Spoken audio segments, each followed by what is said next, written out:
안녕하세요. 오늘 여러분과 함께 깊이 파고들 자료는요. 로버트 그린의 그 유명한 책이죠. 권력의 48법칙. 그중에서도 24번째 법칙, 완벽한 궁정 신화를 연기하라에 대한 분석입니다. 이게 현대 사회의 어떤 인간관계나 조직 생활 같은 데서도 되게 미묘하게 작용하는 그런 힘의 원리를 좀 엿볼 수 있는 상당히 흥미로운 내용들이요. 네. 이 자료들을 보면요. 놀랍게도 수백 년 전 그 귀족 사회의 궁정 있잖아요. 거기가 오늘날 우리가 일하는 조직이나 사회랑 크게 다르지 않다. 일종의 권력 게임의 장이다. 이렇게 주장을 해요. 겉으로는 되게 공정하고 합리적인 척하지만 그 뒤에 숨겨진 규칙, 그러니까 여기서 말하는 궁정 신화의 기술, 이걸 모르면 나도 모르게 뒤처지거나 좀 이용당할 수도 있다. 이런 거죠. 좀 불편한 진실일 수도 있겠네요, 어떻게 보면. 자, 그래서 오늘 저희의 목표는 이 자료들을 통해서 그 완벽한 궁정신화의 기술이라는 게 대체 뭔지, 그리고 그게 지금 이 시대에 어떻게 작동하고 또 우리한테 어떤 점을 시사하는지 이거 좀 같이 파헤쳐 보는 겁니다. 단순히 요약하는 걸 넘어서 그 안에 숨어있는 핵심 통찰을 한번 꺼내보죠. 준비되셨나요? 그럼 먼저 가장 기본적인 질문부터 시작해 볼까요? 왜 하필 모델이 궁정신화일까요? 자료를 보면 현대사회는 겉으로는 민주적이고 공정해야 한다 이런 이상이 있는데 실제로는 여전히 힘이나 영향력을 둘러싼 보이지 않는 경쟁이 되게 치열하다. 이 사이에 어떤 모순이 있다고 지적해요. 그러니까 이런 겉으로 보이는 규칙만 믿고 좀 순진하게 행동하다가는 그렇지 않은 사람들한테 팔을 내주기 쉽다. 이런 지적인 것 같아요. 맞습니다. 네. 여기서 이제 완벽한 궁정 신화가 가져야 할 가장 중요한 기술로 제시되는 게 바로 간접적인 행동의 기술, 영어로는 The Arts of Indirection이라고 하죠. 그러니까 노골적으로 요구하거나 명령하거나 비판하는 대신에 상대방 기분 나쁘지 않게 하면서도 내가 원하는 방향으로 이렇게 슬쩍 상황을 이끌어가는 능력. 이걸 말하는 거죠. 마치 물이 조용히 이렇게 바위를 감싸듯이 움직이는 거, 그런 비유도 가능할 것 같아요. 오, 그것들 흥미로운 비유네요. 간접성이라. 근데 이게 자칫 잘못하면 좀 솔직하지 못하다거나 심지어는 좀 음흉하게 보일 위험은 없을까요? 요즘은 또 투명성, 진정성 이런 거 중요하다고 하잖아요. 아, 그 점 아주 중요하게 보셨어요. 네.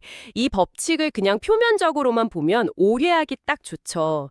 근데 자료에서 말하는 간접성이라는 게 단순히 속임수나 음모 이런 걸 의미하는 건 아니거든요. 핵심은 세련됨과 전략적인 사고에 있어요. 예를 들어서 직장에서 동료 아이디어에 반대할 때 그냥 그 생각 틀렸어요. 이렇게 딱 잘라 말하는 대신에 그 관점도 되게 흥미로운데요. 혹시 이런 측면도 한번 고려해 볼 수 있을까요? 이런 식으로 질문하면서 대안을 제시하는 거죠. 상대방 체면도 살려주면서 내 의견을 이야기하는 거. 이런 기술이 관계를 해치지 않으면서도 영향력을 발휘하게 해주는 거거든요. 더 나아가서 이렇게 좀 세련된 방식으로 사람들을 대하면 사람들이 당신하고 같이 있는 걸 좀 편안하게 느끼고 또 즐겁게 생각하게 되고 그러다 보면 자연스럽게 당신한테 좀 의존하게 만들 수도 있고요. 당신 자체가 뭐랄까 호감과 즐거움의 원천이 되는 거죠.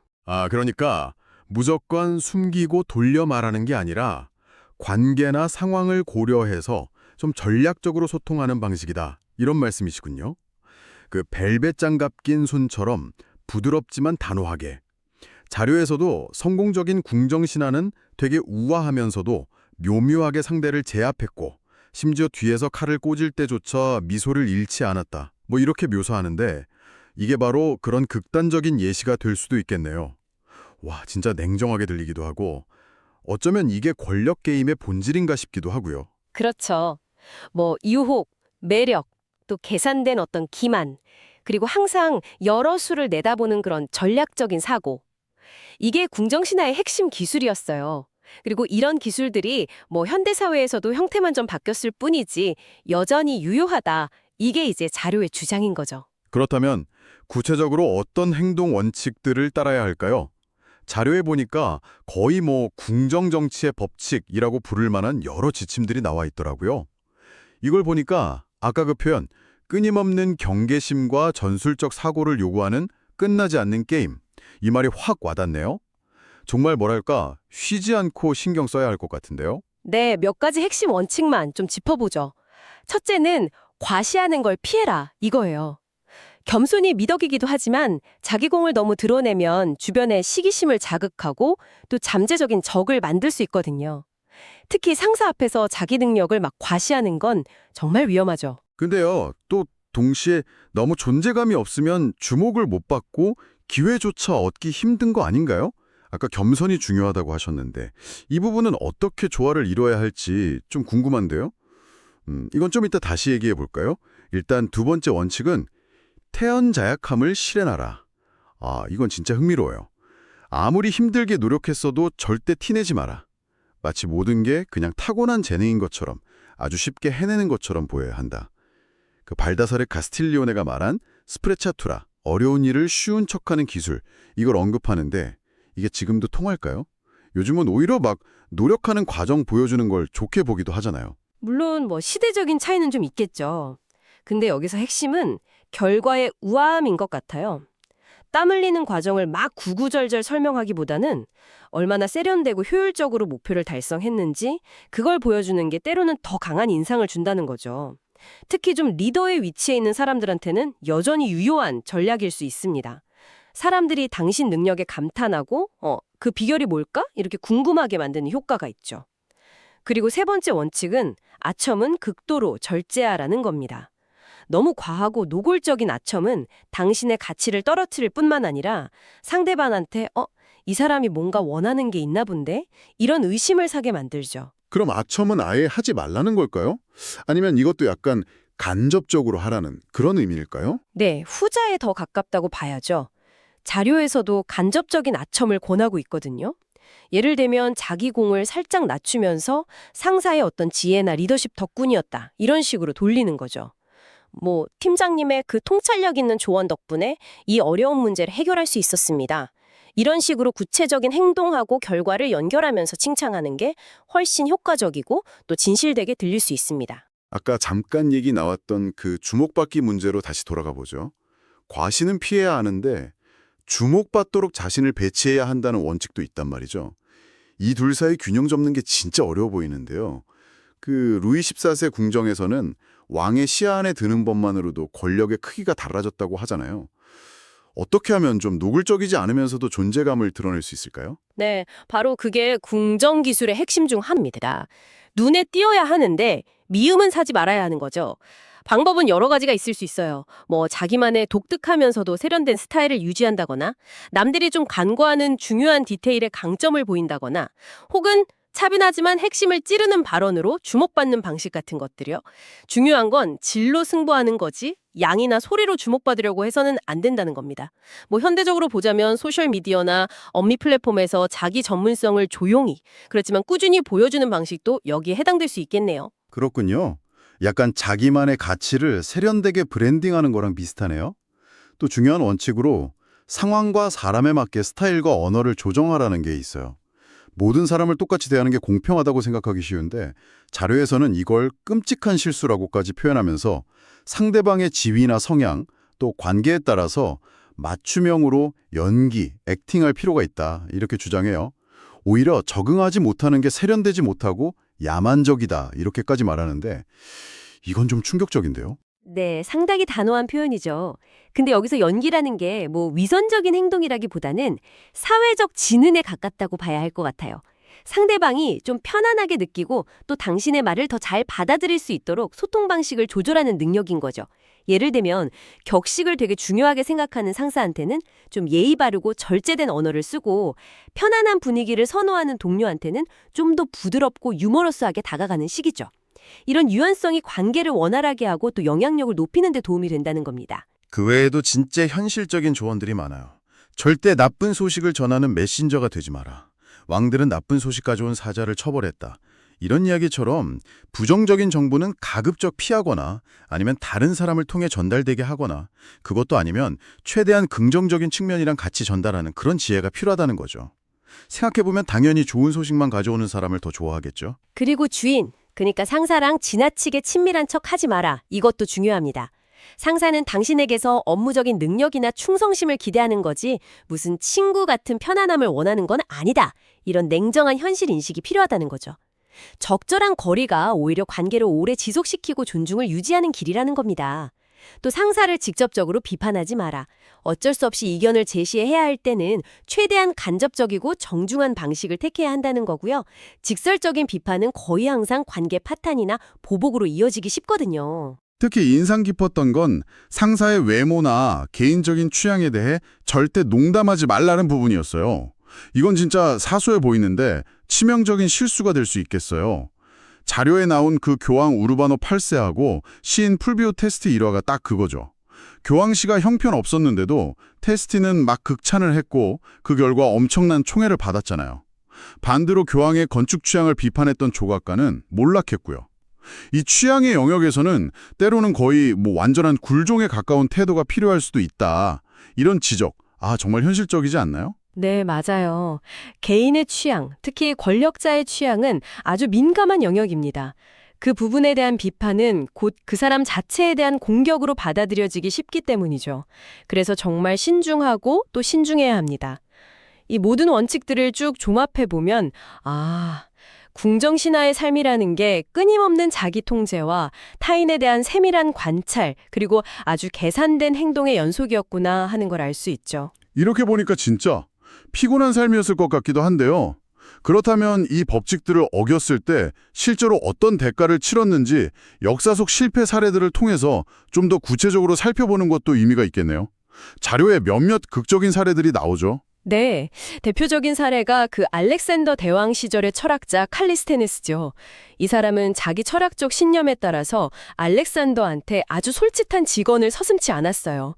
예를 들어 페르시아식으로 엎드려져라는 예법 같은 걸 거부하면서 왕의 심기를 건드렸죠. 결과는 아시다시피 비참했습니다. 결국 반역 혐의로 고문당하고 처형당했거든요. 이 사례는 궁정, 그러니까 권력의 중심부에서 때와 장소를 가리지 않는 솔직함이 얼마나 어리석고 위험한지를 아주 극명하게 보여줍니다. 진실을 말하는 것과 그 진실을 현명하게 전달하는 건 전혀 다른 문제라는 교훈을 주죠. 또 다른 유명한 사례는 주인을 능가하려고 했던 니콜라 푸케의 이야기죠. 그렇죠. 루이 14세 재무장관으로 엄청난 부와 관력을 누렸는데 근데 왕을 위해서 초호화 파티를 열었잖아요. 근데 그 화려함이 오히려 루이 14세의 질투심이랑 불안감을 자극했다는 거. 내 신하가 너보다 더 화려하게 살아? 이렇게 생각했을까요? 정확합니다. 네. 푸케의 파티는 왕의 위엄과 권위를 넘어서는 것처럼 보였고 이게 루이 14세한테는 정말 참을 수 없는 모욕이자 위협으로 느껴졌던 거죠. 결국 푸케는 횡령 혐의로 체포돼서 종신형을 선고받고 역사 속에서 그냥 쓸쓸히 사라졌습니다. 루이 14세는 푸케 대신에 훨씬 검소하고 눈에 잘 띄지 않았던 콜베르를 중용했고요. 이게 바로 주인보다 더 빛나려고 하지 말라는 권력의 법칙을 어겼을 때 어떤 결과가 오는지 보여주는 전형적인 사례입니다. 자기 능력을 과시하는 게 때로는 파멸을 부를 수도 있다는 거죠. 자만심하고 무례함이 부른 비극도 있어요. 19세기 초 영국 사격애를 주름잡았던 그 보브루멜의 경우가 그렇죠. 당대 최고의 멋쟁이의 패션 리더였고 심지어 왕세자, 나중에 조지 4세가 되는 분이죠. 그분의 총애를 받으면서 엄청난 영향력을 행사했어요. 근데 자기 인기에 너무 취해서 오만해진 거죠. 맞습니다. 브루멜은 자기 후원자이자 친구였던 왕세자 최중이 느니까 사람들 앞에서 저기 당신의 뚱뚱한 친구는 누구시오? 이렇게 묻거나 왕세자를 빅벤이라는 별명으로 부르는 등 아주 무례한 농담을 서슴지 않았어요. 결국 왕세자의 분노를 사서 궁정에서 쫓겨났고 그 이후로는 빚에 시달리다가 프랑스에서 비참하게 생을 마감했습니다. 아무리 가까운 사이라고 해도 특히 권력 관계에서는 기본적인 예의와 존중을 잃는 순간 모든 걸 잃을 수 있다는 걸 보여주는 사례죠. 반대로 이런 위험한 환경 속에서도 간접적인 방식으로 지혜롭게 비판했던 사례도 흥미로워요. 중국 궁정 신하들 이야기가 나오잖아요. 네, 그건 정말 인상적인 사례입니다. 중국 역사 보면 황제한테 직언했다가 목숨 잃은 신하들이 정말 많았거든요. 그러다 보니까 후대의 신하들이 아주 독창적인 방법을 고안해낸 거예요. 바로 기이한 사건, unusual events라는 공식 기록 항목을 만들어서 거기에다가 거꾸로 나는 기러기 끌라든가 머리가 둘 달린 양 같은 자연의 어떤 이상 현상들을 기록하는 거였어요. 이게 뭐냐면 황제의 통치가 하늘의 뜻, 그러니까 자연의 질서와 우주의 균형을 어지럽히고 있다라는 아주 강력하면서도 간접적인 경고였던 거죠. 누가 비판했는지 출처를 드러내지 않으면서도 분명하게 메시지를 전달하는 굉장히 세련된 정치적 수사법이라고 할 수 있습니다. 위험은 최소화하면서 할 말은 하는 그런 지혜인 셈이죠. 와, 정말 대단한데요. 듣고 보니 이 완벽한 궁정신화 법칙이라는 게 단순히 처세술 하나를 넘어서 로버트 그린이 말하는 권력의 48법칙 전체를 아우르는 핵심 철학이랑 맞닿아 있다는 생각이 드네요. 여러 법칙들이 이 궁정신화라는 역할 안에 다 녹아있는 것 같아요. 네, 정확히 보셨습니다. 자료에서도 이 법칙이 다른 모든 법칙을 이해하는 어떤 열쇠와 같다고 설명을 해요. 그 핵심에는 아까 이야기했던 간접성이 딱 자리 잡고 있습니다. 마치 당구 칠 때 목표공을 직접 치는 게 아니라 쿠션을 여러 번 맞춰서 원하는 곳으로 보내는 것처럼 모든 행동과 말을 신중하게 계획하고 실행해야 한다는 거죠. 겉으로는 되게 예의 바르고 온화해 보이지만 실제로는 상황을 자기가 원하는 방향으로 치밀하게 조종하는 능력. 이것이 바로 궁정신화의 기술이자 권력의 본질에 가깝다는 겁니다. 근데요, 이런 수중의 계산과 자기 통제가 과연 모든 사람한테 가능할까요? 인간적으로 너무 소모적이거나 좀 부자연스러워 보일 수도 있을 것 같은데요. 물론 쉽지 않죠. 네. 그래서 또 강조되는 게 뭐냐면 자신의 감정을 완벽하게 통제하는 능력이에요. 공정이라는 곳은 질투, 탐욕, 증오, 두려움 같은 온갖 강렬한 감정들이 막 소용돌이 치는 곳이었거든요. 이런 감정에 휘둘리는 순간 판단력이 흐려지고 실수를 저지르기 쉽죠. 자료에서는 감정적인 반응이야말로 권력을 잃게 만드는 가장 큰 적이다. 이렇게 단언합니다. 평정심을 유지하고 이성적으로 상황을 분석하면서 행동하는 훈련이 필수적이라는 거죠. 감정 통제랑 더불어서 타인의 심리를 꿰뚫어보는 능력 역시 빼놓을 수 없겠군요. 그렇습니다. 그 스페인 철학자 발타사르 그라시안의 말을 인용하면서 동물이나 식물의 특성을 아는 것보다 인간의 마음, 특히 그 숨겨진 동기나 약점을 파악하는 게 훨씬 중요하다. 이렇게 강조해요. 뛰어난 궁정신화는 뛰어난 심리학자여야 한다는 거죠. 상대방이 뭘 원하고 뭘 두려워하고 또 어떤 말에 기뻐하고 어떤 말에 분노하는지 이걸 정확히 알아야 효과적인 전략을 세울 수 있기 때문입니다.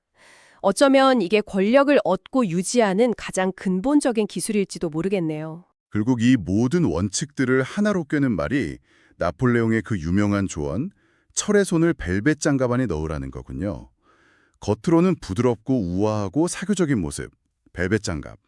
이걸 보여주지만 내면에는 강한 의지와 냉철한 전략, 그리고 필요하다면 상대를 제압할 수 있는 단호함, 철의 손, 이걸 갖춰야 한다. 이런 의미로 해석되네요. 부드러움과 강함, 외면과 내면의 어떤 전략적인 조화가 핵심이군요. 네, 오늘 저희는 완벽한 궁정신화를 연기하려는 법칙을 통해서 시대를 초월해서 인간 사회에 존재하는 권력의 미묘한 작동 방식에 대해 깊이 있는 이야기를 나눠봤습니다. 간접적인 소통, 감정 조절 능력, 타인의 심리 파악, 그리고 외면의 세련됨과 내면의 전략적 사고의 조화. 이게 오늘 살펴본 자료들이 우리에게 던지는 핵심 메시지였던 것 같습니다. 물론 그렇죠. 이러한 전략들이 현대적인 가치관, 예를 들어 진정성이라던가 투명성과는 좀 거리가 있어 보일 수도 있고 때로는 좀 냉혹하거나 계산적으로 느껴질 수도 있어요. 근데 중요한 건 좋든 싫든 간에 이러한 힘의 역학이 우리 주변, 특히 조직 생활이나 사회적 관계 속에서 실제로 작동하고 있다는 사실을 인식하는 것입니다. 이걸 아는 것은 세상을 좀 더 명확하게 이해하고 또 스스로를 보호하면서 원하는 목표를 현명하게 추구하는 데 분명 도움이 될 수 있습니다. 맞습니다. 이 법칙들을 무조건 따르라는 게 아니라 이런 게임의 규칙이 존재한다는 걸 아는 것만으로도 우리는 상황을 좀 다르게 해석하고 더 나은 선택을 할 수 있을 겁니다. 자, 이제 마지막으로 여러분께 질문을 한번 던져봅니다. 오늘 우리가 이야기 나눈 궁정신화의 법칙들, 간접적인 영향력 행사, 감정관리, 타인 심리 활용, 외향관리 같은 것들, 이게 여러분이 속한 현대의 궁정, 그러니까 여러분의 직장이나 사회적 관계망 속에서는 어떤 모습으로 나타나고 있다고 생각하시나요? 그리고 여러분은 그 안에서 어떤 역할을 수행하고 있으며 앞으로 어떤 방식으로 이 게임에 참여하고 싶으신가요? 단순히 관찰자로 남을 것인가? 아니면 이 법칙들을 자신만의 방식으로 활용해 볼 것인가? 한번 깊이 고민해 볼 만한 흥미로운 질문이 아닐까 싶습니다. 네, 오늘 탐구는 여기까지입니다. 다음에도 여러분의 지적 호기심을 자극할 흥미로운 자료들과 함께 돌아오겠습니다.